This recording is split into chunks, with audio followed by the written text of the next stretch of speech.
kuatkan hati. Negeri ini memanggilmu kawan. Belajar bergerak berbagi untuk negeri. Guru penggerak majukan pendidikan. Guru penggerak menghamba pada murid. Kreatif rancang pembelajaran. Hargai potensi, tingkatkan prestasi. Lahirkan profil pelajar Pancasila.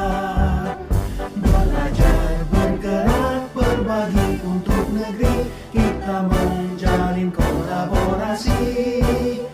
Belajar bergerak berbagi untuk negeri. Demi bakti pada Ibu Pertiwi.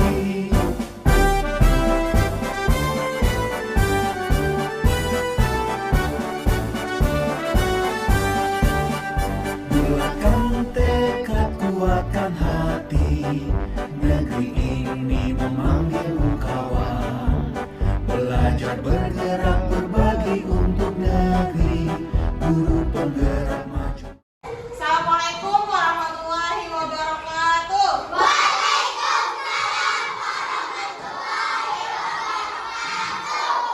Bagaimana kabarnya hari ini, sehat? Alhamdulillah. Hari ini kita akan membuat sebuah keyakinan kelas. Apa itu keyakinan kelas?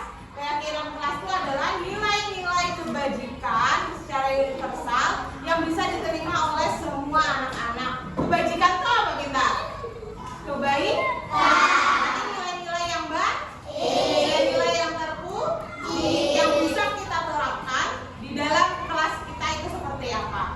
Sebelumnya, Ibu ingin bertanya, nilai-nilai kebajikan kita itu berkaitan erat dengan profil pelajar Pancasila. Siapa yang tahu apa saja yang termasuk profil pelajar Pancasila? Bisa tepuknya tidak?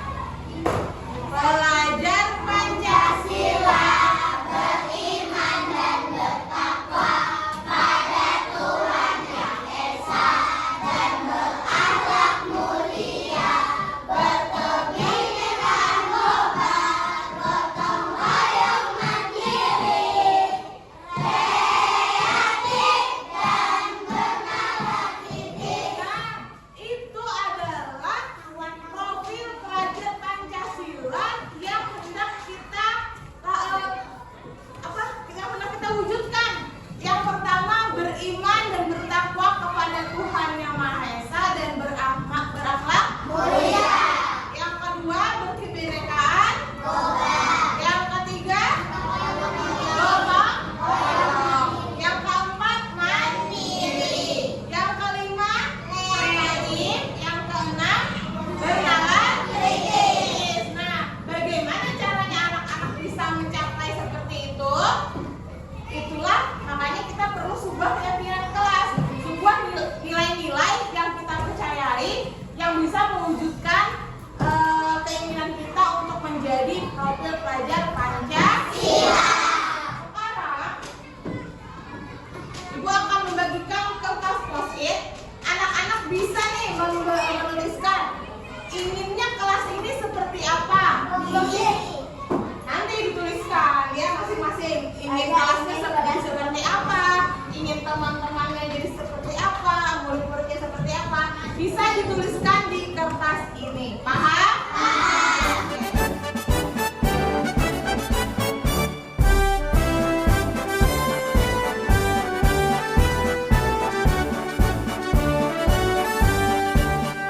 Bulatkan tekad, kuatkan hati. Negeri ini memanggilmu kawan. Belajar bergerak berbagi untuk negeri. Guru penggerak majukan pendidikan. Guru penggerak menghamba pada murid. Kreatif rancang pembelajaran. Hargai potensi, tingkatkan prestasi. Lahirkan profil pelajar Pancasila. Belajar bergerak berbagi untuk negeri. Kita menjalin kolaborasi. Belajar bergerak berbagi untuk negeri.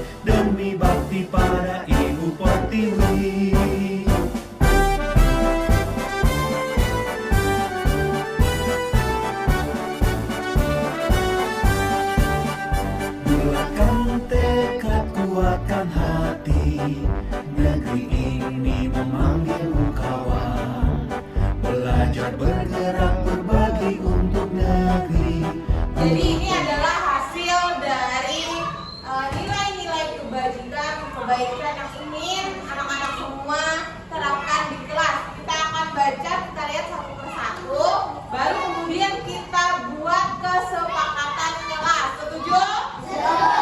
Oke, yang pertama ini ada Alfi, katanya ingin saling menolong. Oke, bertulis dulu ya, saling tolong menolong.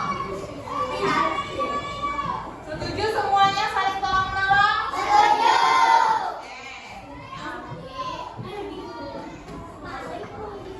Kemudian ada Mustafa ingin kelas ini bersih, berarti harus saling menjaga kebersihan. Iya, berarti saling menjaga kebersihan. Oke. Kemudian di sini ada Rifki, kelas saya bersih, berarti sama nih dengan kata kebersihan, kemudian menjadi kelas bagus, sama pokoknya intinya keindahan dan kebersihan kelas. Dalam kebersihan dan keindahan kelas.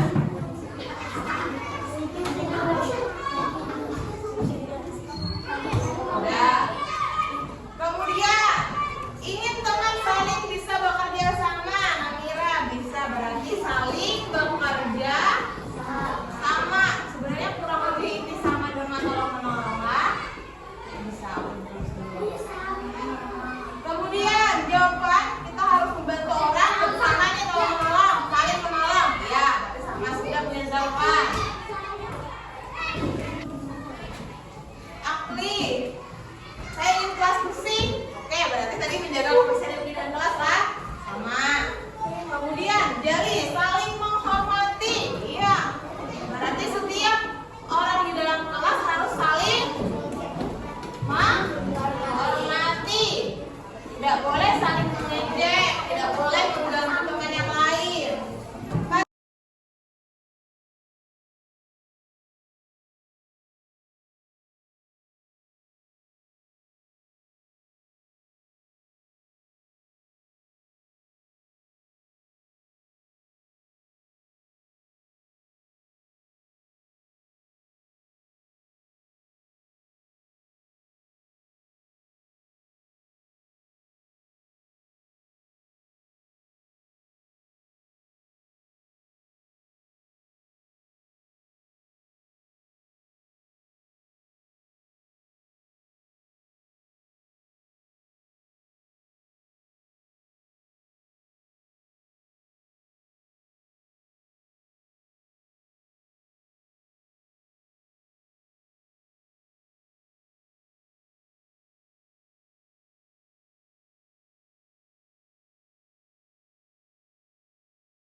Jadi keyakinan kelas yang sudah diusulkan oleh anak-anak ada yang pertama saling tolong menolong, kemudian saling menjaga kebersihan dan keindahan kelas, saling bekerja sama, saling menghormati dan tidak membuat keributan, saling menyayangi dan berteman dengan baik, bersikap dengan adil, kemudian saling menghargai dan mengasihi dan menjaga fasilitas sekolah. Setuju?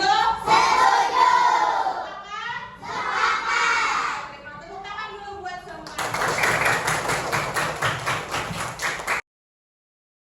Bisa berhadir dalam kegiatan rutin kita yaitu kelompok kerja para orang tua.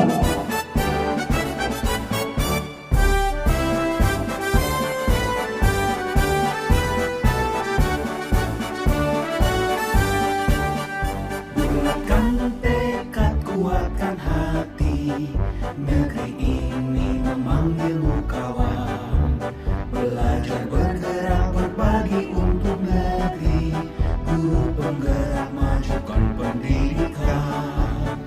Guru penggerak menghamba pada murid, kreatif rancang pembelajaran. Hargai potensi, tingkatkan prestasi, lahirkan profil pelajar Pancasila. Belajar bergerak berbagi untuk negeri, kita menjalin kolaborasi. Belajar bergerak berbagi untuk negeri, demi bakti pada Ibu Pertiwi.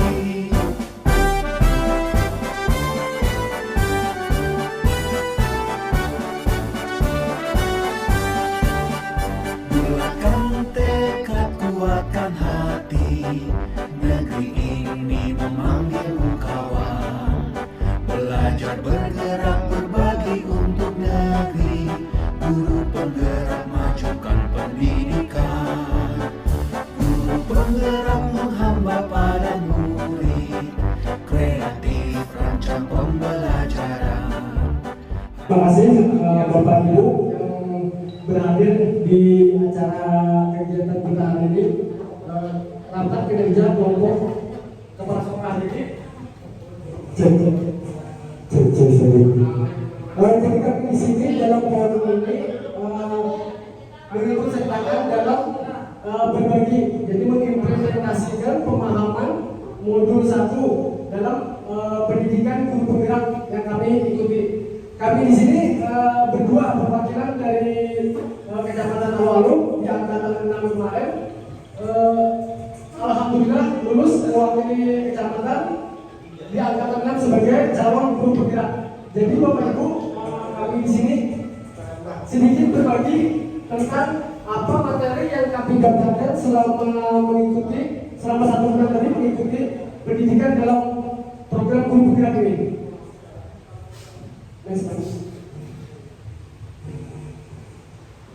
Nah, jadi dalam pertama mengikuti pendidikan kami di sana mendapatkan fasilitator. Ini fasilitator kami yaitu Pak Muhammad Afkar.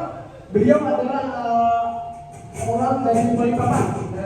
Terus ini Ibu Karni, karena ini SPD pengajar praktek. Beliau adalah seorang pengawas TK di Sungai Abu. Terus Pak Suhardi, SPD pengajar praktek Ibu Yurita. Jadi kami di sini masing-masing orang mempunyai 1 pengajar praktek masing-masing berbeda dan 1 fasilitator yang sama. Next, lanjut. Nah, jadi sampai di sini Bapak Ibu, waktu awal kami mengikuti program guru penggerak ini, kami di situ mendapatkan ada 1 modul. Jadi dalam modul itu modul 1.1. Dalam modul 1 ada terdiri 4 submodul. Jadi ada modul 1.1, terus modul 1.2, titik 3, titik 4. Pertama dalam modul 1.1 kita diwajibkan untuk seorang calon guru penggerak itu mengingat kembali sejarah-sejarah kita, yaitu sejarah kita sebagai guru yang kita kenal dengan Bapak Pendidikan kita Ki Hajar Dewantara. Di sini di modul 1.1 ini Bapak Ibu, filosofi kami di sini diajarkan tentang filosofi pendidikan Ki Hajar Dewantara. Ada garis besar yang kami ambil dalam modul 1.1 yaitu menuntun segala program yang ada pada murid agar mereka dapat mencapai keselamatan dan kebahagiaan yang setinggi-tingginya. Jadi kita di sini kata Bapak Pendidikan kita sebagai guru itu menyadari artinya tugas kita sebagai guru ini ya pasti berhadapan dengan murid. Nah, jadi beliau mengatakan artinya kita harus membahagiakan mereka, berpihak mencapai keselamatan dan kebahagiaan yang setinggi-tingginya. Artinya mencapai keselamatan di sini yang kami pahami yaitu kita mendidik anak, menuntun anak agar selamat. Artinya selamat baik itu selamat di dunia dan selamat di akhirat nantinya. Jadi tugas kita sebagai guru itu kata Bapak Pendidikan kita yaitu menuntun keselamatan dan kebahagiaan. Kebahagiaan di sini kami mengartikan kebahagiaan yang setinggi-tingginya yaitu kita membuat anak itu selalu gembira di sekolah, baik dalam pembelajaran, membuat mereka selalu merasa senang. Terus di modul 1.2 kami lanjut kemarin tentang nilai dan peran guru penggerak. Nah, di sini Bapak Ibu, kami di sini harus memiliki nilai-nilai guru penggerak, yaitu pertama berpihak kepada murid, kedua mandiri, reflektif, kolaboratif dan inovatif. Adapun peran guru penggerak yaitu menjadi pemimpin dalam pembelajaran, terus mewujudkan kepemimpinan murid, mendorong kolaborasi, menjadi coach dan menggerakkan komunitas praktisi. Nah, jadi di sini peran kami ini dalam penimbasan ini sama. Jadi kami ini sudah berusaha untuk belajar menerapkan nilai dan peran seorang guru penggerak. Jadi kami di sini gurita, artinya sama halnya dengan kita guru itu berkolaborasi dengan guru-guru, baik itu kepala sekolah, murid, terus orang tua murid. Jadi dalam memajukan pendidikan kita tidak akan pernah lepas dalam kolaborasi atau kerjasama gotong royong. Jadi semua pihak yang terkait di lingkungan sekolah harus kita libatkan. Jadi di sini peran kami berusaha untuk selalu melibatkan semua, baik itu guru, kepala sekolah, selalu kerjasama. Terus menggerakkan komunitas praktisi. Nah ini komunitas praktisi ini kayak di sini ada kelompok KKD, penjas, terus di sini karena ada kegiatan kelompok kerja kepala sekolah, jadi kami di sini bisa juga menyampaikan apa yang kami dapatkan selama mengikuti program pendidikan guru penggerak ini. Lanjut ke modul 1.3 tentang visi guru penggerak. Nah, jadi visi guru penggerak itu kami di sana Bapak Ibu disuruh membuat suatu visi. Sebenarnya visi ini kemarin sempat bingung juga awalnya. Artinya kemarin kita melihat visi sekolah. Jadi di sini kami diajarkan untuk membuat suatu visi guru penggerak dari tahapan-tahapan, mulai perencanaan, tahapannya itu baca, buat pertanyaan. Nah itu, terus di modul 1.4. Nah jadi acara di sini ini yaitu kami mengimbaskan budaya positif, disiplin positif dan nilai-nilai kebijakan, terus teori motivasi, hukuman dan penghargaan, realisasi, keyakinan kelas, kebutuhan manusia, terus 5 posisi kontrol dan segitiga restitusi. Lanjut Bu Yud.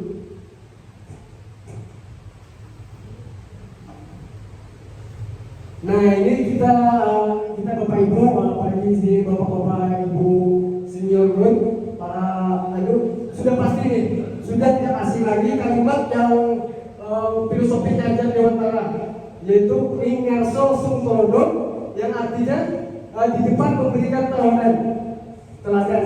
Jadi kita di sini sebagai guru menyadari, kata beliau, kita di depan memberikan teladan, artinya contoh. Apalagi kita sebagai disiapkan dalam program ini sebagai pemimpin perubahan, artinya kita harus memberikan teladan kepada baik itu rekan sejawat, terus khususnya peserta didik kita. Misalkan contoh seperti kita mendisiplinkan seorang anak, harusnya kita memberi contoh terlebih dahulu. Waktu datang ke sekolah, kita harus datang lebih awal menjemputnya. Itu kira-kira. Terus ing madyo bangun karso, di tengah memberikan bimbingan semangat. Artinya dalam pembelajaran kita akan di sini saya pahami di tengah memberikan bimbingan dan semangat. Di sini ketika anak murid kita sudah mulai malas dalam belajar atau mengalami kesulitan, kita bisa melakukan bimbingan dan menyemangatinya. Sekarang yang terakhir kata beliau untuk murid hati-hati di belakang memberikan dorongan.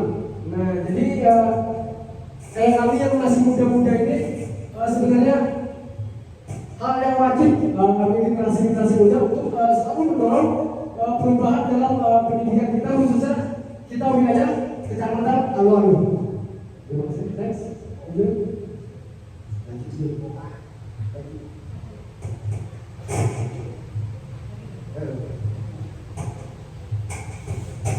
Nah, jadi Bapak Ibu di sini kami setiap modul itu selalu disuruh keterkaitan.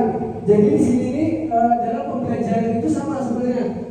Pembelajaran waktu kita di kelas atau pembelajaran di lapangan, kita biasanya menerkaitkan materi kita yang terdahulu dengan apa materi yang akan kita pelajari. Biasanya kita berbicara, anak-anak, apakah kita masih ingat minggu kemarin kita belajar apa?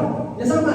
Kami di guru penggerak disuruh setiap kegiatan habis modul 1, 1.1, 1.2 dan sampai 1.4, kami selalu disuruh menerkaitkan antar materi. Jadi dalam modul 1.1 yaitu tadi filosofi Ki Hajar Dewantara, keterkaitannya dengan budaya positif. Di sini saya mengambil kesimpulan keterkaitannya yaitu dengan menerapkan budaya positif mampu mewujudkan filosofi Ki Hajar Dewantara dan profil pelajar Pancasila. Terus di modul 1.2 nilai dan peran guru bergerak. Keterkaitannya dengan modul 1.4 budaya positif. Guru memiliki nilai dan peran dalam menerapkan budaya positif. Jadi di sini kami dalam menerapkan nilai-nilai dan peran budaya, nilai-nilai dan peran kami sebagai guru bergerak. Keterkaitannya akan menerapkan budaya positif di lingkungan sekolah nantinya. Terus modul 1.3 tentang visi guru bergerak dan keterkaitannya dengan modul 1.4 budaya positif itu yaitu guru menerapkan budaya positif melalui segitiga distribusi nantinya dalam penerapan visi guru bergerak.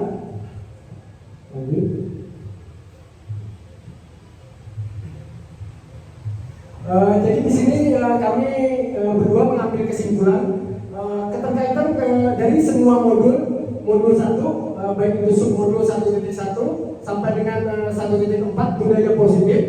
Kami di sini menarik kesimpulan yaitu menerapkan budaya positif di sekolah, peran dan nilai guru bergerak akan kuat dalam melaksanakan visi dan mewujudkan filosofi pendidikan Ki Hajar Dewantara dan profil pelajar Pancasila.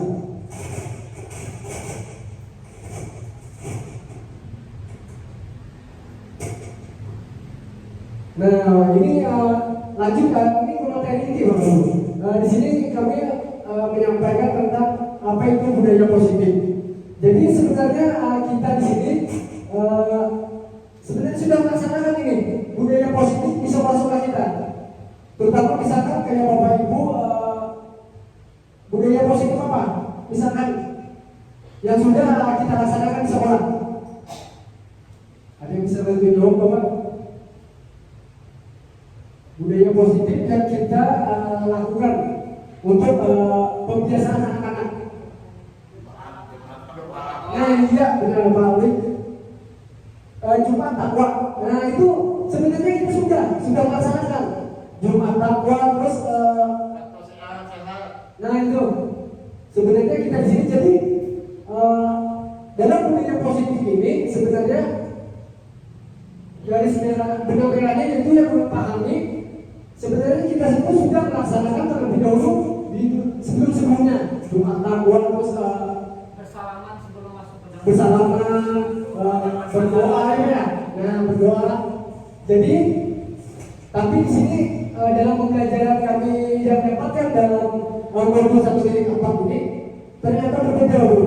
Artinya kita membudayakan positif ini yang dimunculkan atas kesadaran diri oleh murid-murid kita. Dan contohnya kita biasanya anak yang sering nakal atau apa itu sebenarnya pernah mengalami waktu anak itu tidak ilmu itu bagus. Artinya budaya positif. Waktu anak datang terlambat saat belajar pelajaran dulu olahraga khususnya, di situ orang pernah melakukan penerapan disiplin. Di situ menghukum anak bukan hukum itu, memberikan sanksi mereka untuk keliling lapangan 2 kali putaran. Padahal dalam olahraga itu memang positif olahraga karena dia keterlambatan belum mengikuti pemanasan dalam olahraga. Artinya karena teman-temannya sudah melakukan pemanasan, jadi belum hukum dengan lari 2 kali keliling lapangan. Ternyata itu tidak bisa bertahan lama hukuman itu. Artinya dia bisa taat apabila bapak itu yang mengajar, tapi dengan bapak-bapak yang lain mereka akan kembali ke sifat seperti awalnya, bisa sering terlambat dan lain-lain. Artinya di sini kami diharapkan dalam menerapkan budaya positif di sekolah munculnya kesadaran diri di anak-anak. Artinya sama seperti kita ini kebiasaan waktu kita COVID memakai masker. Nah itu kan sudah menjadi budaya kita di Indonesia. Artinya pemakaian masker itu kesadaran kita. Baik kita langsung di jalan panas pakai masker atau untuk menjaga kesehatan atau debu. Jadi itu budaya positif yang muncul dari kesadaran diri kita. Terus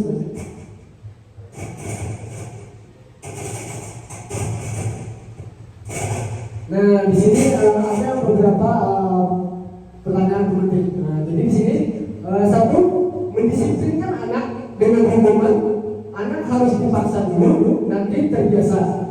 Terus yang kedua, memberikan hukuman positif dapat mendisiplinkan anak.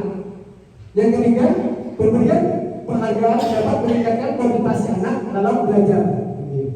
Jadi kira-kira Bapak Ibu, dari pertanyaan 1 dan 3, apakah Bapak Ibu setuju atau tidak dari pernyataan ini? Misalkan bisa ada yang memberikan tanggapan Bapak Ibu?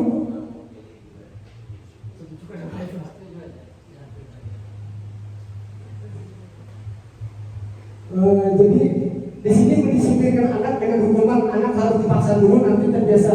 Biasanya ini kita setiap aturan awal mestinya anak harus dipaksa dulu. Kebanyakan teman-teman menjawab artinya setuju. Terus yang kedua, pemberian hukuman positif dapat mendisiplinkan anak. Ya tadi ini pernah terjadi Bapak Ibu, karena Ulun pernah mengalami sebelumnya.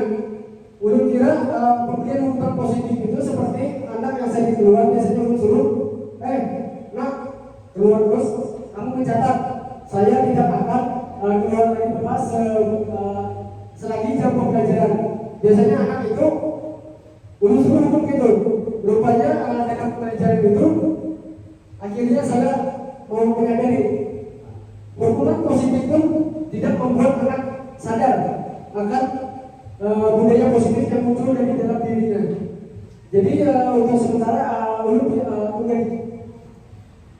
sedikit demi sedikit untuk merubah kebiasaan Ulun. Artinya dalam menerapkan disiplin positif ini di lingkungan sekolah, Ulun berubah saya pendekatan terhadap anak. Artinya di sini kita menyadarkan anak dengan mengajak berbicara setiap mereka melakukan pelanggaran.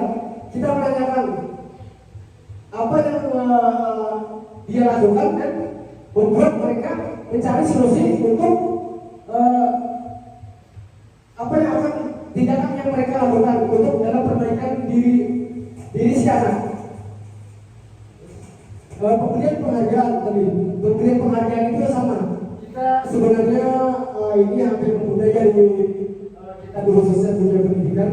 Artinya seorang anak itu selalu diberi penghargaan, peningkatan motivasi dalam anak. Ternyata ini juga dibantahkan dalam program pendidikan guru gerak. Hasilnya tidak efektif Bapak Ibu. Artinya kita saja kalau dalam bekerja, kalau selalu diberi embel-embel hadiah atau motivasi apa, biasanya kita semangat untuk berkompetisi untuk bergerak.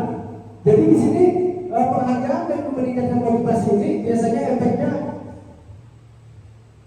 tidak bertahan lama. Artinya anak itu termotivasi untuk mengikuti apapun apabila ada hadiah-hadiah. Jadi kita di sini mulai sedikit belajar untuk menghilangkan budaya-budaya itu kalau perlu waktu nantinya. Terus Ki Hajar juga akan menyatakan ini filosofi beliau. Kita ambil contoh yaitu perbandingan dengan hidup tumbuh-tumbuhan seorang petani. Kita di sini guru diibaratkan yaitu seorang petani. Dalam hakikatnya sama kewajiban dengan seorang pendidik.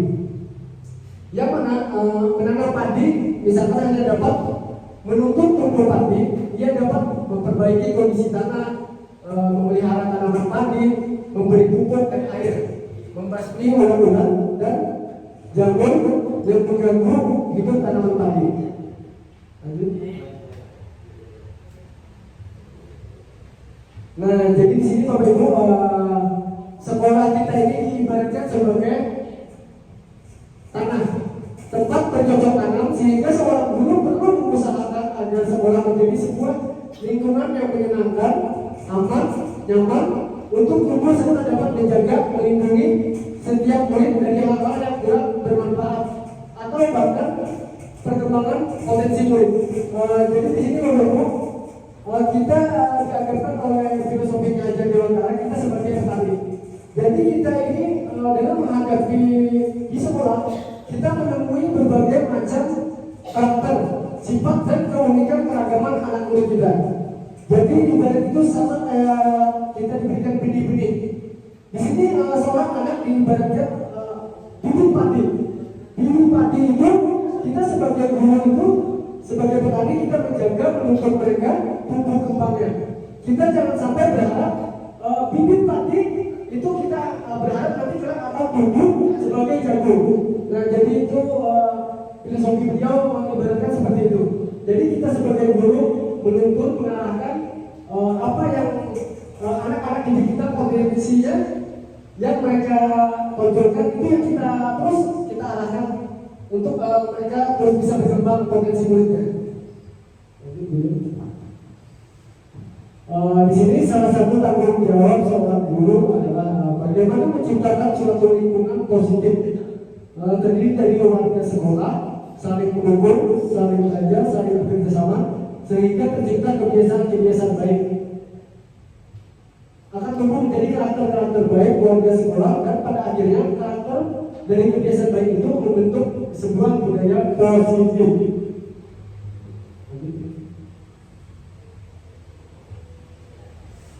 Di sini Bapak Ibu, suatu lingkungan yang aman dan nyaman akan memberikan murid kesempatan kebebasan berproses, belajar, membuat kesalahan, belajar lagi sehingga mampu menerima, menyerap suatu pembelajaran. Yang perlu diingat, selama seorang merasakan tekanan dari lingkungan, maka proses pembelajaran akan sulit terjadi.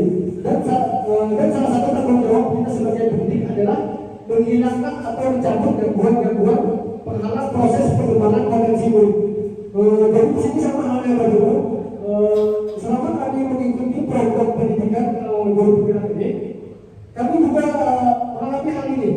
Artinya di sini kami selalu menjalin kerjasama dalam proses kami meningkatkan potensi kami pribadi, khususnya kerjasama dukungan baik itu kepala sekolah, rekan-rekan guru lainnya, maupun murid juga kita yang kita tinggalkan saat waktu pelaksanaan. Jadi kita dalam memajukan pendidikan harus selalu sering bekerja sama. Nah, di sini Bapak Ibu ya ada perubahan disiplin positif dan nilai-nilai kebijakan universal. Perubahan paradigma. Jadi ini ibaratkan Anda dan teman Anda akan melakukan kegiatan cobalah buka. Anda adalah A, tugas Anda adalah menumpang salah satu tangan Anda. Coba Anda bayangkan Anda menyimpan sesuatu yang sangat berharga di dalam kepala tangan Anda.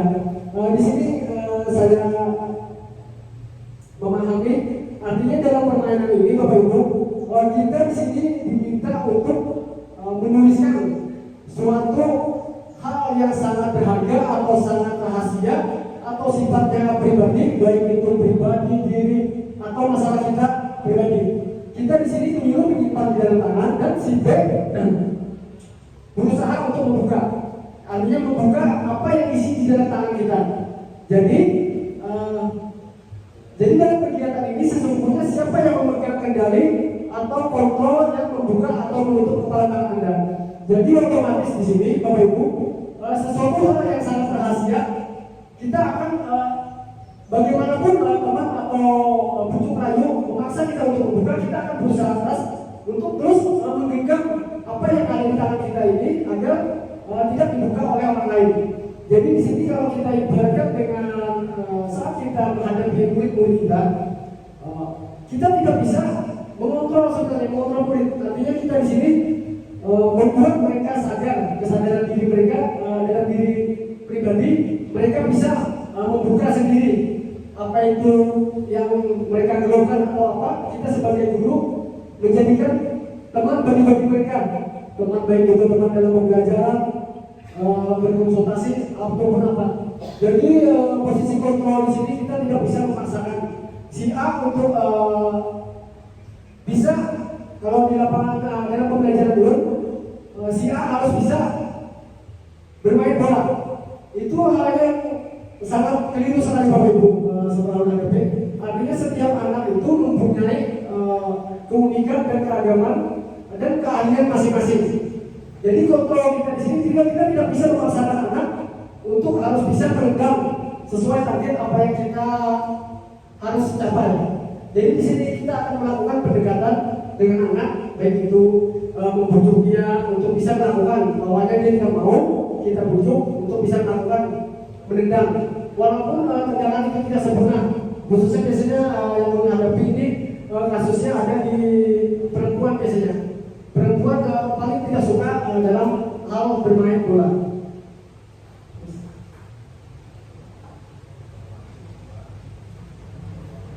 Nah, di sini ada ilustrasi.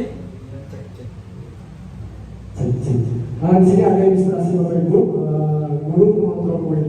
Pada dasarnya kita tidak dapat memaksa murid untuk berbuat sesuatu jika murid tersebut memilih untuk tidak melakukannya. Nah, walaupun tampak guru sedang mengontrol perilaku murid, hal demikian terjadi karena murid sedang mengizinkan dirinya dikontrol. Saat itu bentuk kontrol guru menjadi kebutuhan dasar yang dipilih murid tersebut.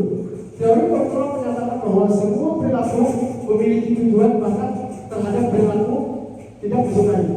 Terus ilustrasi yang kedua, bahwa semua penguatan positif, efektif dan bermanfaat. Penguatan positif dan bujukan adalah bentuk-bentuk kontrol. Ini salah satu bentuk kontrol kita, membujuk dan penguatan segala usaha mempengaruhi murid agar mengurangi suatu perilaku tertentu. Adalah suatu usaha pengontrolan murid tersebut dalam jangka waktu tertentu. Kemudian murid tersebut akan menyadari dan mencoba untuk menolak bujukan kita, atau bisa jadi murid tersebut menjadi tergantung pada sang guru untuk berusaha. Terus ilustrasi yang ketiga, kritik membuat orang merasa bersalah dapat menguatkan karakter. Penguatan kritik menggunakan kritik dan rasa bersalah untuk mengontrol murid menuju pada identitas gagal. Di sini kita diberi pemahaman yaitu membuat murid merasa bersalah. Ini efeknya bisa cukup bertahan sebentar lebih. Artinya setiap anak yang melakukan kesalahan kita menghukum dengan membuat mereka merasa bersalah. Jadi di sini, loh ini orang yang ini menendang bola, kawannya lagi main-main atau apa dulu. Terus ilustrasi yang keempat, bahwa orang dewasa memiliki hak untuk memaksa. Banyak orang dewasa yang percaya bahwa mereka memiliki tanggung jawab untuk membuat murid-murid berbuat hal-hal tertentu. Apakah yang dilakukan dapat diterima selama ada sebuah kemajuan berdasarkan sebuah pengukuran kinerja. Pada saat itu pula orang dewasa akan menyadari bahwa perilaku mereka tidak akan efektif untuk jangka waktu panjang. Jadi ilusi-ilusi yang telah kita lihat tadi, yang telah kita baca bersama, itu merupakan ilusi contoh hal-hal yang sifatnya tidak bisa bertahan dalam jangka waktu lama. Bagaimana seorang bisa berubah dari pribadi praktik stimulus respon kepada pendekatan teori kontrol. Stephen R. Covey, prinsip leadership 1991 mengatakan bahwa bila kita ingin membuat kemajuan perlahan sedikit demi sedikit, ubahlah sikap atau perilaku Anda. Jadi di sini kita kata beliau, artinya kalau kita ingin melakukan suatu perubahan, walaupun itu kita tidak perlu waktu cepat, yang penting kita sadar diri kita pribadi seorang guru untuk selalu melakukan perubahan ke arah yang lebih baik. Di sini yang terutama yaitu ubahlah sikap dan perilaku Anda. Nah, jadi di sini kalau kita sebagai guru kata Ki Hajar Dewantara tadi, kita sebagai contoh perubahan. Artinya segala sikap dan perilaku kita ini selalu pasti akan dikaitkan dan ditiru oleh baik itu murid kita, rekan-rekan sejawat, maupun rekan-rekan kerja kita di luar. Jadi teman-teman bisa melihat itu perilaku dan sikap kita. Jadi yang mana yang baik kita ambil. Biasanya kalau lu menyikapi ini terhadap rekan-rekan teman-teman kita, khususnya Bapak Ibu, para kepala sekolah, lu selalu terus belajar. Artinya dari pembuat-buatnya dari segi positif. Jadi kalau dari segi negatif cukup kita simpan di kepala, kita ambil dari segi positifnya saja. Banyak pengalaman yang ulun dapatkan dari Bapak-Bapak Ibu selama ulun bergabung. Jadi banyak hal-hal yang ulun melakukan perubahan walaupun itu perlu waktu nantinya terjadi. Jadi di sini karena kami menerapkan peran seorang guru penggerak yaitu berkolaborasi. Jadi di sini guru berkolaborasi dengan guru kita. Jadi materi selanjutnya sambungannya akan disampaikan oleh teman Lun Bu Yuwita Rahmawati SPD. Tempat berwaktu bersilakan.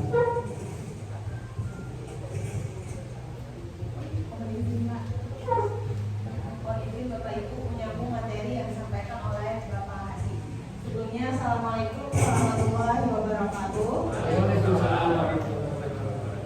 Jadi tadi Bapak Hadi sudah menyampaikan mengenai implementasi apa yang sudah dilakukan dari modul 1, titik 1, 2, dan 3 sampai yang kami bahas sekarang adalah 1.4 yaitu mengenai budaya positif di lingkungan sekolah.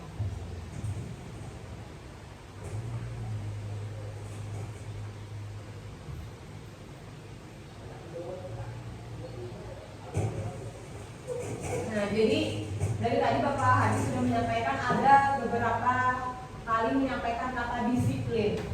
Sebelumnya saya ingin bertanya dulu kepada Bapak Ibu, kalau Bapak Ibu nih mendengar kata disiplin, kira-kira apa yang terlintas dalam pemikiran Bapak Ibu? Tepat waktu, apa lagi Pak ya? Sesuai aturan mungkin seperti itu ya. Jadi kalau kita mendengar kata disiplin, rata-rata orang akan mengatakannya bahwa tepat waktu, sesuai aturan seperti itu.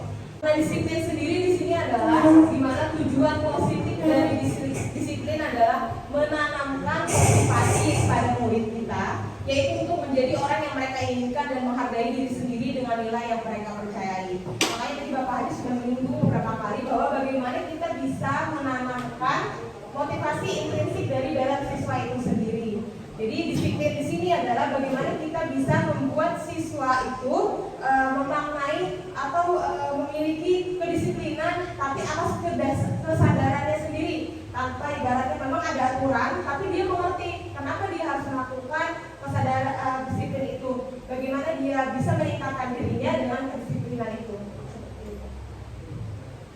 Kemudian dalam budaya kita, makna kata disiplin itu biasanya dimaknai dengan sesuatu yang dilakukan seseorang pada orang lain untuk mendapatkan kepatuhan, karena sesuai aturan dan sesuai ibaratnya waktu yang tepat seperti itu. Jadi kita cenderung menghubungkan kata disiplin itu sendiri dengan sebuah ketidaknyamanan, karena terikat aturan. Penafsirannya kebanyakan orang menyatakan seperti itu. Tapi di sini Bapak Pendidikan kita, Ki Hajar Dewantara menyatakan bahwa ketika ada kemerdekaan, maka disitulah ada disiplin yang kuat.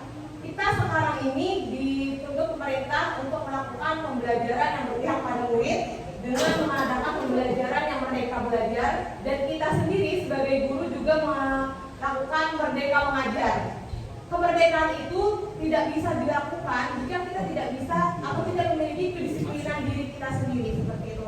Kedisiplinan itu sendiri juga harus kita tanamkan atau dengan motivasi intrinsik kita, tidak hanya sebatas aturan-aturan yang mengikat kita seperti itu. Jadi pemikiran Ki Hajar ini sejalan dengan pandangan Dian Gosen dengan bukunya Restricting School Discipline, di mana beliau menyatakan bahwa disiplin juga mempelajari bagaimana cara kita mengontrol diri dan bagaimana menguasai diri untuk memilih tindakan yang mengacu pada nilai-nilai yang kita hargai agar mencapai tujuan mulia yang diinginkan. Dengan kata lain, seseorang yang memiliki disiplin berarti mereka bisa bertanggung jawab terhadap apa yang dilakukannya karena mereka mendasarkan tindakan mereka pada nilai-nilai kebajikan yang universal. Orang yang disiplin berarti mereka sadar bahwa apa yang mereka lakukan itu adalah suatu nilai kebaikan. Nilai kebaikan inilah yang kita coba tanamkan kepada murid-murid kita di sekolah. Tidak hanya murid, kita sendiri pun sebagai guru, kemudian kepala sekolah mungkin, kemudian bagaimana kita bisa mengembangkan nilai-nilai kebajikan universal ini di lingkungan sekolah kita agar kedisiplinan dan sekolah itu menjadi lebih baik. Nilai-nilai kebajikan universal itu adalah sifat-sifat positif manusia yang merupakan tujuan mulia yang ingin dicapai setiap individu. Ini sebenarnya sejalan dengan kita sebagai seorang muslim. Bagaimana kita harus bisa menerapkan nilai-nilai kebajikan. Hal inilah juga sebenarnya harus kita lakukan dalam pendidikan. Bagaimana kita bisa menanamkan nilai-nilai kebajikan itu sendiri kepada murid-murid kita. Tetapi tetap dengan bagaimana kita bisa menumbuhkan motivasi dari dirinya sendiri. Jadi tidak terbatas dengan ulun takutan datang terlambat karena dihukum ibu ya. Berarti itu masih belum sadar dirinya sendiri. Tapi bagaimana dia, oh saya ingin datang tepat waktu karena dengan datang tepat waktu misalnya bisa mengerjakan hal lain terlebih dahulu, bisa membantu ibu membersihkan lingkungan sekolah. Bagaimana itu bisa diterapkan dan bisa kita tumbuhkan kepada murid-murid kita. Seperti itu. Nah, nilai kebajikan universal ini sebenarnya sejalan juga dengan apa yang sedang kita digaungkan oleh pemerintah, yaitu profil pelajar Pancasila. Yang mana yang pertama adalah beriman, bertakwa kepada Tuhan Yang Maha Esa dan berakhlak mulia. Kemudian yang kedua adalah nilai mandiri. Yang ketiga bernalar kritis. Keempat berkebinekaan global. Kelima bergotong royong. Keenam kreatif. Sebenarnya tidak hanya sebatas 6 ini Bapak Ibu. Jadi banyak sekali nilai-nilai kebajikan universal yang harus kita tanamkan. Contohnya lagi ada sikap-sikap murid seperti rasa hormat, integritas, mandiri, menghargai, antusias, empati, keingintahuan, kreativitas, kerjasama, percaya diri, komitmen, dan banyak hal lainnya. Nilai-nilai kebajikan yang perlu kita tanamkan kepada murid-murid kita.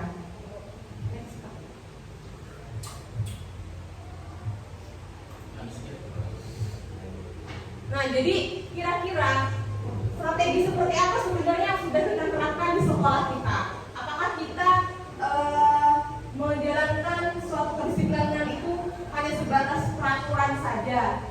Kita bercermin lagi kepada diri kita sendiri sebelum kita menerapkan disiplin itu sendiri kepada siswa. Apakah kita sendiri juga sudah melakukan kedisiplinan itu atas motivasi intrinsik kita dari dalam diri kita? Atau kita sendiri hanya menjalankan aturan-aturan sebatas aturan-aturan karena takut misalnya dihukum, istilahnya seperti itu. Jadi bagaimana kita bisa menjelaskan kepada siswa, menumbuhkan nilai-nilai itu kepada siswa atas kesadarannya sendiri. Nah, makanya di sini ada namanya teori motivasi, hukuman, penghargaan, dan restitusi. Sebenarnya Bapak Ibu ada 3 motivasi perilaku manusia. Yang pertama adalah untuk menghindari ketidaknyamanan atau hukuman. Mungkin ini yang biasanya dilakukan oleh murid-murid kita tadi, mengerjakan PR karena takut dihukum, tidak karena sebagai pemahaman dia bahwa aku memang harus kewajiban untuk mengerjakan PR. Kemudian datang tepat waktu karena takut dihukum, seperti itu. Itu berarti dia menghindari ketidaknyamanan atau hukuman. Sehingga di dalam pemikirannya adalah muncul, bila saya tidak melakukan hal ini, maka apa yang akan terjadi? Apakah saya dihukum atau apa yang akan dilakukan oleh guru terhadap saya? Ini seperti itu. Kemudian yang kedua adalah untuk mendapatkan imbalan. Contohnya, oh harus aktif nih di kelas, karena dapat nilai bagus dari ibu, karena dipuji ibu kalau misalnya aktif, berarti dia masih mengharapkan imbalan. Tapi ketika misalnya guru tidak memberikan imbalan itu, misalnya ada sesuatu hal, misalnya kalau pemberian hadiah secara berkelanjutan, otomatis motivasi siswa itu sendiri akan hilang. Misalnya harus dapat hadiah terus, tapi ketika gurunya tidak memberikan hadiah, jadinya motivasinya menurun. Nah, jadi itu berarti dia masih mengharapkan imbalan atau penghargaan dari orang lain. Yang ketiga adalah untuk menjadi orang yang mereka inginkan dan menghargai diri sendiri dengan nilai-nilai yang mereka percayai. Inilah yang sebenarnya poin ketiga ini yang harus kita tanamkan kepada siswa. Bagaimana kita bisa membuat mereka menghargai diri mereka sendiri atas sikap mereka. Jadi mereka disiplin karena untuk menghargai diri mereka sendiri. Mereka rajin untuk menghargai diri mereka sendiri. Mereka mengerjakan PR berarti untuk fungsinya untuk mereka sendiri, bukan untuk mengharapkan imbalan atau hukuman dari orang lain. Nah, jadi di sini tadi sudah disebutkan bahwa tujuan dari disiplin positif adalah menanamkan motivasi yang ketiga, yaitu bagaimana kita bisa menjadikan murid kita menghargai dan menilai diri mereka sendiri sesuai dengan mereka yang percayai. Kemudian bagaimana pula kita bisa menanamkan motivasi intrinsik yang berdampak jangka panjang. Karena jika hanya dengan hukuman dan pemberian penghargaan atau imbalan itu jangka pendek Bapak Ibu pengaruhnya. Kalau kita bisa menanamkan motivasi dari dalam diri siswa, itu akan jangka panjang, bahkan mungkin akan sampai mereka dewasa atau tua nanti.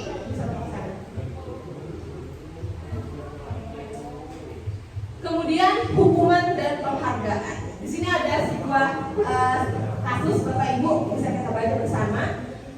Ada seorang murid namanya Iva, dia tidak menguasai pelajaran matematika. Kemudian pada saat pelajaran berlangsung, dia berdiam diri di dalam kelas dan menggambar di buku pelajarannya. Kemudian guru matematikanya, Pak Senon, menanyakan pertanyaan kepada Iva, sehingga Iva menjadi gugup dan tidak sengaja menjatuhkan tasnya dari kursi, serta tiba-tiba menjadi gagap pada saat berupaya menjawab. Seluruh kelas pun tertawa melihat perilaku Iva yang bicara tergagap dan terkejut tersebut. Pak Seno pada saat itu membiarkan teman-temannya menertawakan Iva. Kemudian beliau menyuruh Iva untuk maju ke muka kelas dan menyuruh Iva untuk menunjuk hidungnya. Jadi dihukum berdiri di depan kelas seperti itu. Kelas semakin gaduh dan mereka semakin menertawakan Iva karena Iva dihukum di depan kelas. Nah, menurut Bapak Ibu, apakah Bapak Ibu setuju dengan tindakan Bapak Seno terhadap Iva tadi? Tidak setuju. Tidak setuju ya Pak ya? Kira-kira kenapa Pak tidak setujunya? Itu akan mempengaruhi sifat anak SMK. Ya, akan mempengaruhi. Mungkin dulu harga diri seharusnya kan jangan kita gerakan ke depan gitu kan. Iya benar Pak. Jadi Harusnya berduaan ya, jangan menggurui ya, gitu. benar. Jadi tindakan Pak Seno terhadap Iva itu kira-kira hukuman atau konsekuensi Pak? Hukuman atau konsekuensi nih kira-kira Pak tindakannya? Hukuman. Benar, apa yang dikatakan oleh Bapak tadi memang benar, bahwa apa yang dilakukan oleh Bapak Seno itu adalah sebuah hukuman. Dan itu benar kata Bapak, bisa mempengaruhi Iva, bisa mempengaruhi mentalnya. Sampai ketua dia mungkin akan ingat apa yang dilakukan oleh Pak Seno itu. Oh iya, Pak Seno guru matematika. Kemarin pas aku menjawab, ditertawakan bisa menjawab, kemudian dihukum di muka dan ditertawakan seluruh kelas. Itu akan terekam di memorinya sampai tua. Kita aja mungkin masih ingat nih apa yang dilakukan guru kita pada waktu kita sekolah. Pasti ada guru-guru yang sudah nah ya apa?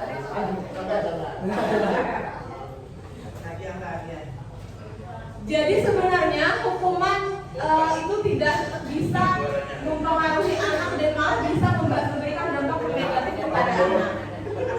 Di sini ada hukuman, konsekuensi, dan restitusi. Jadi ada 3 sebenarnya Bapak Ibu apa yang harus dilakukan kepada anak. Jadi tindakan kita kepada anak itu biasanya berbentuk hukuman atau konsekuensi. Nah, tapi sebenarnya Bapak Ibu ada lagi namanya satu lagi restitusi. Restitusi itu adalah proses menciptakan kondisi bagi murid untuk memperbaiki kesalahan mereka sehingga mereka bisa kembali pada kelompok mereka dengan karakter yang lebih kuat. Jika kita memberikan hukuman, berarti itu adalah suatu tindakan disiplin negatif. Bagaimana kita harus melakukan apa yang harus kita lakukan jika anak melakukan kesalahan? Berarti seharusnya kita melakukan disiplin positif, yaitu pemberian konsekuensi atau restitusi. Jadi sebenarnya yang perlu kita lakukan adalah bagaimana kita belajar untuk melakukan restitusi kepada murid. Nanti ucapkan belum sampai lagi.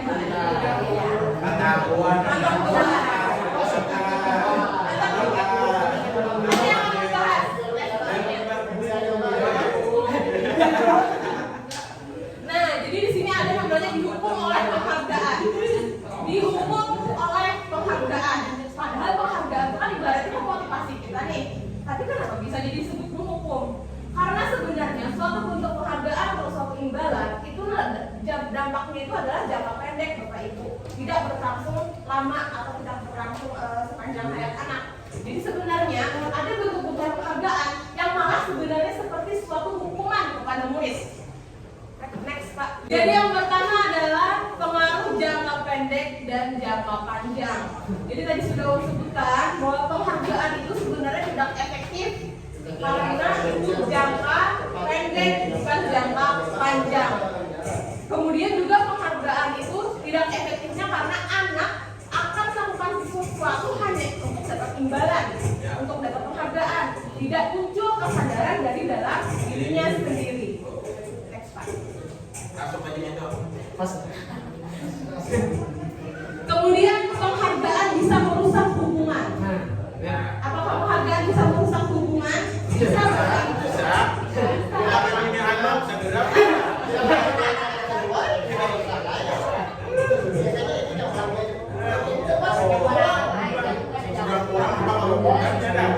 Ya, jadi penghargaan bisa merusak hubungan. Misalnya kita ada satu orang murid di dalam kelas, pintar, kita menghargainya, kita berikan bersama, kita apresiasi banget di dalam kelas. Tapi kita tidak melihat nih teman-teman yang lain, mungkin akan muncul kayak rendah diri bagi dirinya. Wah, ibu terlalu sayang lah, ibu terlalu apa lagi? Ada kesimpulan sosial, bu, itu akan merusak hubungan antara muridnya dengan si murid A, murid A dan murid B, muridnya juga dengan diri kita sendiri. Dia akan, ibu tidak berpihak pada aku, ibaratnya seperti itu. Jadi akan merusak suatu hubungan. Kemudian penghargaan mengurangi ketepatan. Biasanya orang yang berharap suatu, ini sudah ada di penelitian, riset nih Bapak Ibu, ada beberapa riset bahwa orang yang mengerjakan sesuatu karena penghargaan itu biasanya kurang tepat dibandingkan dengan orang yang tidak mengharapkan imbalan. Jadi karena aku modal ini sudah kayak kalau bisa diajak ya. Sementara kalau orang yang memang bersungguh-sungguh pasti akan lebih tepat, lebih mengerjakannya lebih teliti seperti itu. Kemudian penghargaan menurunkan kualitas itu tadi karena tidak tepat sehingga penghargaan itu akan mengurangi kualitas diri.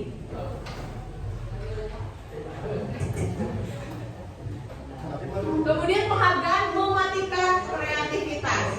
Jadi penghargaan bisa saja mematikan kreativitas karena murid nih berpikirnya ya hadiah, kemudian penghargaan seperti itu, tidak mengeksplor kemampuan dirinya sendiri seperti itu.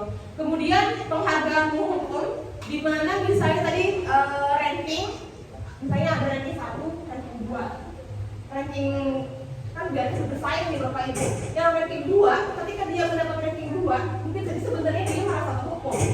Karena sebenarnya tujuannya adalah ranking 1. Jadi itulah penghargaan bisa jadi hukum. Kemudian juga tidak muncul motivasi intrinsik dari dalam diri siswa. Nah, di sini tadi makanya perlu adanya sebuah restitusi.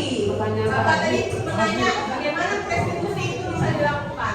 Nah, restitusi itu sendiri adalah proses menciptakan kondisi bagi murid untuk memperbaiki kesalahan mereka sehingga mereka bisa kembali pada kelompok mereka dengan karakter yang lebih kuat. Restitusi membantu murid menjadi lebih memiliki tujuan, disiplin positif, dan memulihkan dirinya setelah berbuat salah. Melalui pendekatan restitusi, ketika murid berbuat salah, guru akan menanggapi dengan mengajak murid berefleksi tentang apa yang dapat mereka lakukan untuk memperbaiki kesalahan mereka sehingga mereka menjadi pribadi lebih baik dan menghargai dirinya. Jadi kritikan pelaksanaan restitusi ini sendiri adalah bagaimana kita bisa bicara dengan murid. Itu penting Bapak Ibu, kita mengobrol dengan murid. Kita menanyakan alasan-alasan, kemudian apa yang mereka rasakan ketika mereka melakukan sebuah kesalahan itu. Jadi kita harus bisa menempatkan diri sebagai murid sendiri. Jadi jangan memandang dari sudut pandang kita. Makanya tadi ada teori kontrol dan teori respon tadi. Teks Bapak.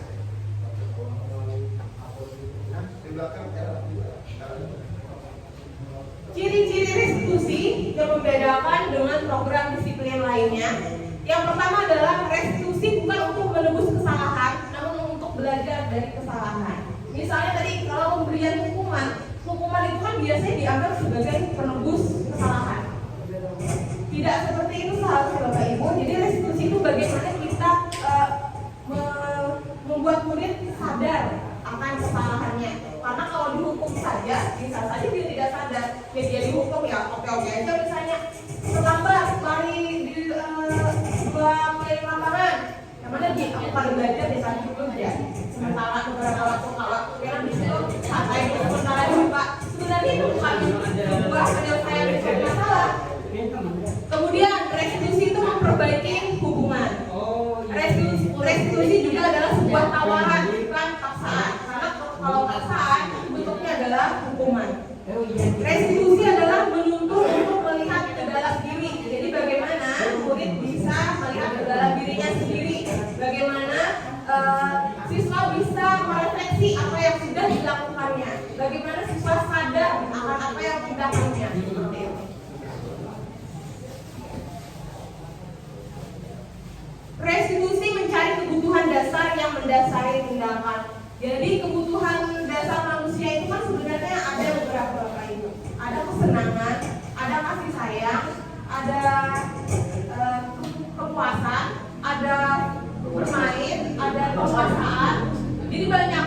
Kita harus tahu apa dasar anak melakukan kesalahan itu. Bisa jadi misalnya dia terlambat karena misalnya dia malamnya dia main game sampai tengah malam, kemudian bangunnya terlambat seperti itu. Berarti sebenarnya dia kebutuhannya itu adalah fun, bermain. Dia mencari kebutuhan dasarnya itu dengan bermain sampai tengah malam. Akhirnya dampaknya pagi dia datang terlambat. Jadi bagaimana kita bisa menumbuhkan fun itu bermain itu sendiri di dalam kelas sehingga siswa tidak perlu ibaratnya mencari bermain itu sampai yang ibaratnya tengah malam sampai kelas seperti itu. Kemudian restitusi diri adalah cara yang paling baik bagaimana dia bisa merefleksikan dirinya sendiri, dan restitusi fokus pada karakter bukan tindakan. Jadi bagaimana dia bisa menyadari dengan kesadarannya. Jadi bukan suatu tindakan seperti hukuman atau suatu tindakan lain seperti itu. Restitusi fokus pada solusi dan mengembalikan murid yang berbuat salah pada kelompoknya. Biasanya kalau kita hukum murid yang lain itu pasti akan mengolok-olok murid yang kita hukum. Biasanya seperti itu. Ikut terlambat, misalnya tidak bisa mengerjakan PR, maju ke kelas sendiri, disalahkan sama kawanannya. Itu berarti mereka sudah memisahkan murid anak itu terhadap kelompoknya. Tapi restitusi itu adalah bagaimana kita bisa ngobrol kepada anak, membuat anak sadar kesalahannya sehingga dia bisa menjadi dirinya lebih baik, sehingga dia bisa kembali pada kelompoknya, pada teman-temannya dengan cara yang lebih baik pula. Makanya di sini perlu adanya sebuah keyakinan kelas. Kenapa harus keyakinan kelas, bukan peraturan kelas? Kalau peraturan itu sifatnya negatif, kayak jangan datang terlambat, tidak boleh seperti itu. Tapi kalau keyakinan itu adalah satu nilai-nilai kebaikan yang kiranya bisa diterima oleh anak dan disadari oleh anak sendiri. Next, Bapak. Nilai-nilai kebajikan menekankan pada keyakinan seseorang akan lebih memotivasi seseorang dari dalam. Seseorang akan lebih bergerak dan bersemangat untuk menjalankan keyakinannya daripada hanya sekedar mengikuti serangkaian peraturan tertulis sembarangan. Jika siswa tahu manfaat dari disiplin, maka dia akan melaksanakannya dengan senang hati tanpa ibarat memikirkan aturan. Nah, di sini ada contoh-contoh keyakinan kelas. Misalnya di sini keyakinan kelas 1, setiap anggota kelas perlu belajar. Itu kan bunyinya positif, Bapak Ibu, bukan bunyi negatif yang tidak boleh. Itu kan kayaknya negatif kata kalimatnya. Tapi setiap anggota kelas perlu belajar, setiap anggota kelas perlu senang, setiap anggota kelas perlu melakukan tugas, setiap anggota kelas perlu saling menghargai. Kemudian juga contoh keyakinan kelas 4 misalnya selalu bersikap positif, senantiasa menjadi diri terbaik, percaya dan menghormati orang lain serta barang miliknya, berkomitmen terhadap setiap tugas dan senantiasa membantu. Keyakinan kelas ini bukan guru yang membuat, tetapi guru dengan siswa. Siswa kita ajak, kira-kira nih apa yang harus kita lakukan di dalam kelas kita. Jadi mereka bisa menuangkan pemikiran mereka sendiri, ditulis misalnya nanti ditempel di sticky note, dan itu ibaratnya harus diyakini oleh seluruh kelas. Guru berkewajiban untuk memahamkan keyakinan kelas ini kepada seluruh anggota kelasnya. Nah, di sini tadi ada 5 posisi kontrol. Jadi seorang guru sebenarnya ada 5 posisinya Bapak Ibu. Tinggal kita memilih mau jadi yang mana. Yang pertama, posisi penghukum. Kita menyadari refleksi diri sendiri aja deh selama ini. Apakah kita penghukum kepada murid kita? Penghukum itu seperti apa? Bisa penghukum menggunakan hukuman fisik maupun verbal. Verbal dengan kata-kata. Orang yang menjalankan posisi penghukum senantiasa mengatakan bahwa sekolah memerlukan sistem atau alat yang dapat lebih menekan murid-murid lebih dalam lagi. Jadi tidak boleh, ini harus langsung ibaratnya yang tegas, yang bukan tegas juga sih, ibaratnya tegas, terlalu menekan anak-anak sehingga anak-anak tidak punya kemerdekaan dirinya yang itu. Dan ini perlu dihindari Bapak Ibu, dan kalau perlu kita hilangkan posisi penghukum ini. Yang kedua adalah posisi pembuat merasa bersalah.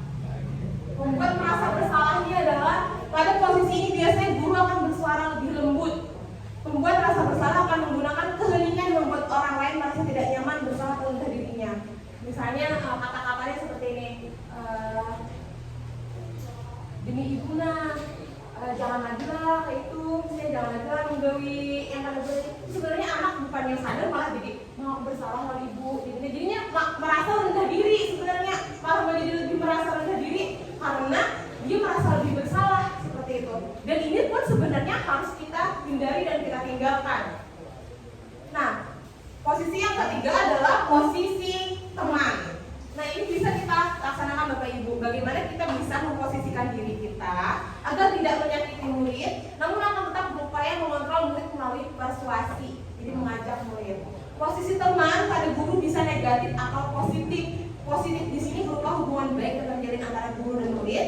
Namun negatifnya adalah ketika misalnya dia bergantung pada murid itu. Misal di sini Pak Hadi. Pak Hadi bisa menjadi teman bagi murid-muridnya. Jadi ibaratnya kalau murid-murid misalnya akan menurut dengan Pak Hadi. Tapi ketika guru lain, Pak Hadi tidak ada, guru lain yang ada, dia tidak akan menurut dengan guru lain karena dia tidak merasa teman dengan guru yang itu. Jadi ibaratnya dia hanya berfokus pada satu guru yang dirasanya nyaman atau bentak. Seperti itu. Nyaman Pak Hadi. Jadi apa yang harus kita lakukan kalau gitu? Nah, Kesimpulannya aja tak? Kita harus mencari kesimpulannya aja. Untuk menjadi teman itu berarti kita harus memposisikan diri kita. Bagaimana kita masih bisa menjadi teman, namun juga kita bisa menempatkan diri sebagai guru. Jadi jangan membuat murid itu merasa nyaman dengan berteman, lalu dia melupakan diri kita itu sebagai guru seperti itu. Jadi ada posisi yang harus kita pertegas antara teman dan guru. Kemudian yang keempat adalah pemantau. Tapi guru yang lain kita bisa memperhatikan pada anak tersebut. Nah, itulah gunanya kita saling berkolaborasi. Jadi ibaratnya bagaimana kita bisa mengajak teman-teman yang lain, yuk kita lawan anak-anak, bagaimana kita bisa menampilkan bagaimana kita menjadi teman kepada anak, bagaimana kita bisa menjadi pemantau kepada anak, bagaimana nanti kita bisa menjadi manajer bagi anak kita, Bu. Jadi Bapak Ibu, bagaimana mungkin perlu juga Bapak di sini kan Bapak Ibu kepala sekolah bisa nih mengajak guru-gurunya mungkin apa, janganlah ibaratnya terlalu yang menghukum anak dengan tindakan yang negatif seperti itu. Kita harus merangkul anak, harus ibaratnya mengerti posisi anak seperti itu. Jadi nanti ada segitiga restitusi yang akan saya sampaikan bagaimana penyelesaiannya. Jadi di sini pemantau, kemudian selanjutnya adalah manajer. Nah, ini adalah posisi puncak dari seorang guru. Bagaimana dia bisa menjadi manajer bagi murid. Jadi dia bisa mengajak murid untuk mengenali kebutuhan dirinya maupun kebutuhan orang lain, dan dia menekankan bukan pada kemampuan membuat konsekuensi, namun dapat berkolaborasi dengan murid bagaimana memperbaiki kesalahan yang ada. Dengan posisi manajer ini, seorang guru biasanya menyelesaikan masalah dengan sebuah segitiga restitusi. Segitiga restitusi ini adalah bagaimana guru atau orang tua dan orang yang muda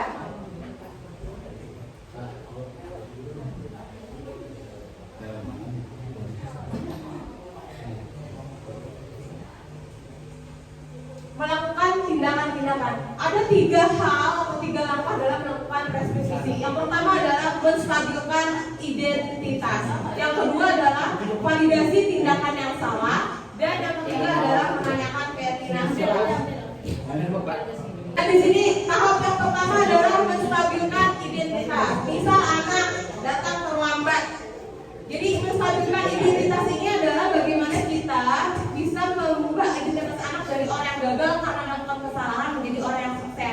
Jadi jangan mengkritik anak. Apa yang harus kita lakukan? Bisa kita ucapkan, berbuat salah itu pada bapak namai, pada bapak.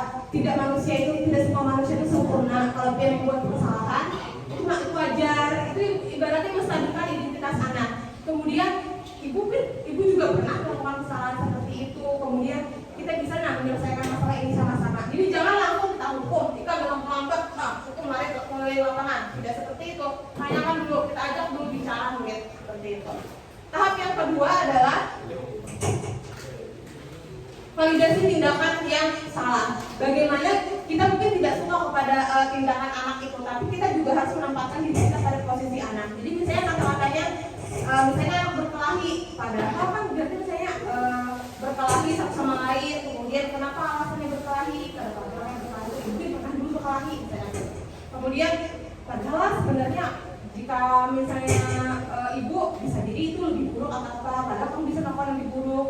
Pasti lo punya alasan kenapa saya melakukan hal itu. Kemudian patut bangga pada diri sendiri karena kamu telah melindungi suatu yang tidak kemudian boleh mempertahankan sikap itu, tetapi harus menambahkan sikap yang lainnya. Jadi kita bagaimana kata ibaratnya menstabilkan tindakan anak itu, kita benarkan aja dulu. Supaya apa? Karena kalau kita langsung menyalahkan anak pun sudah langsung hukumnya, langsung kayak pikirannya. Tapi bagaimana kita bisa mengobrol kepada anak dan ibaratnya mengajak anak menelaah apa dalam kesalahannya. Dan tindakan yang terakhir adalah menanyakan keyakinan. Makanya jadi penting adanya keyakinan kelas. Ketika misalnya identitas sukses telah tercapai, maka tingkah laku yang salah telah divalidasi, maka anak siap untuk dihubungkan dengan nilai-nilai yang dia percayai. Makanya misalnya apa yang kita percaya sebagai kelas atau keluarga, misalnya dalam perawat, keyakinan kelas kita bagaimana nak? Ya, sekarang waktu bu, berarti kan tadi bagaimana? Apakah dia melakukan keyakinan kelas? Oh tidak bu, itu melanggar keyakinan kelas. Berarti kan dia adalah kesalahannya dia sendiri. Kira-kira apa yang bisa dia lakukan nak untuk memperbaiki kesalahan ini? Dari seperti itu. Berarti gue mungkin harus datang lebih cepat, atau misalnya malamnya gue kalau boleh begadang. Berarti kan anak tahu nih tindakan apa yang harus dia lakukan agar tidak mengulangi lagi kesalahan yang dilakukan pada hari itu. Sehingga akan muncul kesadaran dari dirinya sendiri. Iya, mungkin itu Bapak Ibu materi yang sudah kami siapkan hari ini dengan Bapak Hadi. Baik, terima kasih Bapak Ibu atas waktunya, atas kesempatannya. Salah mohon maaf. Assalamualaikum warahmatullahi wabarakatuh.